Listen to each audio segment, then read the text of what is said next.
Assalamualaikum warahmatullahi wabarakatuh. Alhamdulillahilladzi hadana li hadza wa ma kunna linahtadiya laula an hadana Allah. Asyhadu an la ilaha illallah wahdahu la syarika lah wa asyhadu anna sayyidana Muhammadan abduhu wa rasuluhu la nabiyya ba'dah. Allahumma shalli ala sayyidina Muhammad wa ala alihi wa ashabihi ajma'in. Qala Allah ta'ala fil Qur'anil Karim, a'udzu billahi minasy syaithanir rajim. Alladzi khalaqal mauta wal hayata liyabluwakum ayyukum ahsanu amala wa huwal azizul ghafur. Shadaqallahu azim. Ma'asyiral muslimin, sidang jamaah salat Isya, tarawih dan witir yang dimuliakan Allah Subhanahu wa taala. Berbahagia sekali kita bisa bertemu kembali di malam-malam selanjutnya di bulan Ramadan ini. Mungkin beberapa waktu yang lalu ada di antara kita yang kemudian sudah dipanggil oleh Allah Subhanahu wa taala. Sebuah kesyukuran, sebuah kenikmatan yang Allah berikan. Tentunya tidaklah pantas kemudian kita menyia-nyiakan waktu itu untuk kemudian Ramadan ini berlalu begitu saja.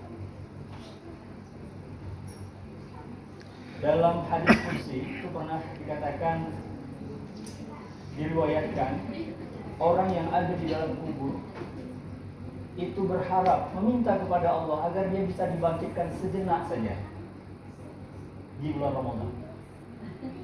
Masya Allah. Ya, jadi orang yang di dalam kubur itu berharap-harap dia bisa bangkit dari kubur dan melakukan sesuatu di bulan Ramadan. Apa yang dia inginkan? Bersedekah. Masya Allah, ini saya lihat ada tabungan amal. Sudah bisa untuk kemudian memperbanyak sedekah. Karena orang yang di dalam kubur berharap bisa bangkit dari kuburnya, meminta kepada Allah agar kemudian dia bisa sejenak hidup dan bisa bersedekah. Setidak-tidaknya senyumlah, sedekah juga selalu senyum ya. Sedekah yang sangat minimalis, tapi insya Allah maksimal. Salam dan salam kepada qudwah hasanah kita Nabiullah Rasulullah SAW sebagai contoh teladan uswah hasanah kita. Semoga kehadiran Rasulullah itu bisa menjadi iktibar, pelajaran yang banyak, dan bagaimana kita berusaha dan keras mengikuti apa yang telah disyariatkan oleh Rasulullah SAW. Ma'asyiral muslimin, jamaah mushola Baitul Muttaqin yang dimuliakan Allah Subhanahu wa taala. Memang dari namanya saja, semoga Allah jadikan para jamaahnya orang-orang yang mudah bertakwa kepada Allah. Karena surah Al-Baqarah 183 itu mewanti umat-umat muslim seluruh dunia agar berharap bisa menjadi orang yang bertakwa kepada Allah. Nah, tentu bertakwa yang bagaimana? Pada suatu ketika Umar bin Khattab ditanya oleh salah seorang sahabat, "Wahai Umar, ya ada apa? Saya mau bertanya, apa itu takwa?" Lalu dia katakan, "Anda pernah berjalan di satu tempat yang di situ di jalan itu ada duri. Lalu apa yang Anda lakukan?" "Ya saya berhindar dari jalan itu, dari duri-duri." Nah, itulah takwa. Takwa itu dimaknakan bagaimana kita berhati-hati menjaga diri kita agar selalu dalam lindungan Allah Subhanahu wa taala. Ma'asyiral muslimin, tentu Ramadan ini sangat berarti sekali bagi kita. Karena boleh jadi Ramadan ini Ramadan terakhir. Kalaulah kita bisa mengetahui bahwa Ramadan ini terakhir, pasti pada berdiri orang akan kemari. Nggak mau lagi dia bersantai-santai. Maka salah satu makna di Ramadan ini yang utamanya adalah ibadah puasa. Tapi di lain persoalan ibadah puasa itu, ada satu hal yang diajarkan kepada kita umat Islam, umat Muslim. Karena di situ mengajak kita tidak hanya sekedar kita selalu melaksanakan aktivitas berpuasa di Ramadan itu, tapi esensinya adalah bagaimana kita melatih diri kita untuk bersabar. Bersabar dalam melaksanakan ibadah kepada Allah Subhanahu wa taala. Nah, karena dia madrasatun tarbiyah Ramadan, dari 12 bulan, hanya 1 bulan itu Allah berikan sebuah kesempatan bagi kita untuk melatih, mengontrol diri kita untuk bersabar. Karena esensi bulan Ramadan itu buat berpuasa itu adalah agar kita kemudian bisa melatih kesabaran kita menjadi lebih baik lagi. Para nabi dan rasul, para salafus salih, mereka itu diuji dengan kesabaran mereka. Cobalah tengok kisahnya Nabi Ayyub alaihissalam. Bagaimana ya, dia ditimpa dengan ujian, ya, dengan sakit yang begitu panjang waktunya. Bukan hanya pada dirinya, pada keluarganya, istri dan anak-anaknya. Ditimpa sakit yang terus menerus. Tapi sebenarnya apa yang diajarkan oleh Allah kepada beliau? Sabar. Bagaimana kita lihat Nabi Yunus alaihissalam, diuji kesabarannya, hidup berada di dalam perut ikan. Kita nggak bisa bayangkan bagaimana hidup dalam perut ikan. Mungkin di dalam goa, lorong jalan itu saja mungkin yang gelap, ya, mungkin kita nggak boleh lama-lama, nyamuk, ya, rasanya nggak nyaman. Tapi bagaimana kondisinya di dalam perut ikan? Tapi itulah yang terjadi.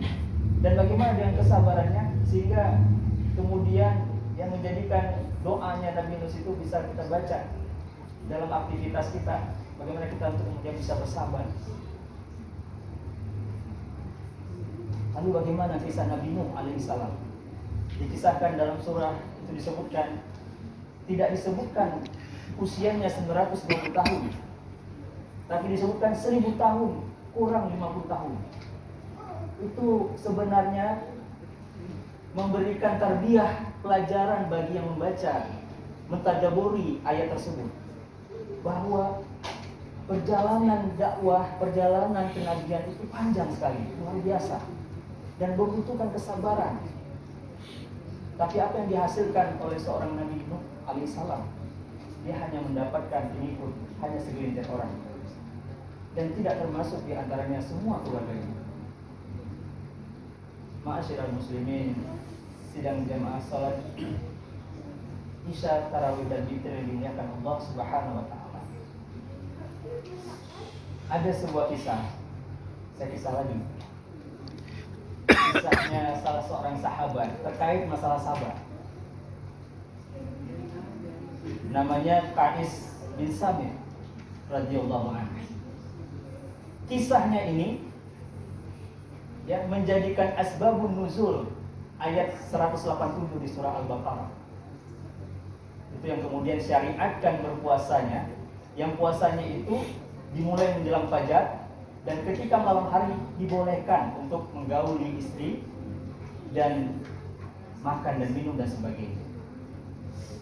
Jadi ternyata setelah turunnya perintah surah Al-Baqarah 183 tentang disyariatkan berpuasa, seluruh kaum mukmin, para sahabat itu ya dengan patuh melaksanakan perintah Allah ini. Bahkan tingkat Qais ya luar biasanya, karena paginya dia sudah berladang. Ya, saking berladang dia capek luar biasa, sore menjelang maghrib dia pulang. Lalu dia bertanya kepada istrinya, "Wahai istriku," dia lihat, "Oh, nggak ada apa-apa nih di rumah. Belum ada makanan ini, suamiku. Lalu bagaimana? Saya upayakan mencari makanan." Nah, ini saling mendukung. Kalau kita lihat romantika dalam sahabat ini luar biasa. Lalu Karena begitu, suaminya menunggu. Dia menunggu sampai tertidurlah lelapnya. Tertidur lelap. Nah, ketika pulang istrinya dilihat suaminya sudah tertidur lelap. Nah, disyariatkan dulu berpuasa. Kalau sudah tidur dan bangun lagi itu kemudian diharuskan berpuasa sampai menjelang kemudian besok senja lagi dulu. Itu dulu begitu. Sebelum turunnya ayat 108. Nah, ketika dilihat kondisi suaminya Kais ini masih tertidur begitu, lalu disampaikanlah, dibangunkanlah suaminya. Wahai suamiku, bangunlah. Ini sudah ada makanan. Dia terkejut dan terbangun, dan ternyata di situ dia sudah memulai puasa kembali. Lalu apa dikatakannya? Saya tidak akan melakukan ini karena disyariatkan oleh Allah Subhanahu wa taala untuk melanjutkan puasa. Maka dia tidak melakukan hal itu, sehingga besoknya dia kembali berladang hingga tengah hari karena dia tidak makan. Mungkin kalau kita jangankan itu ya, mungkin sudah nggak sanggup lagi jalan sempoyongan waktu ke ladang. Tapi sudah sampai tengah hari dia sempoyongan jatuh, lalu dilihat sama sahabat-sahabat yang lain, kemudian dibopong. Didengar oleh Rasulullah SAW. Nah, ketika didengar, dilihat kenapa? Ternyata permasalahan itu, dan turunlah ya perintah berikutnya 187 itu, mungkin bisa dibuka panjang ayatnya yang menjelaskan. Maka ketika waktu berbuka, ketika menjelang senja, maka dibolehkan. Di samping kemudian menggauli istrinya, kemudian disyariatkan atau dibolehkan kemudian makan dan minum hingga kemudian ya, menjelang fajar.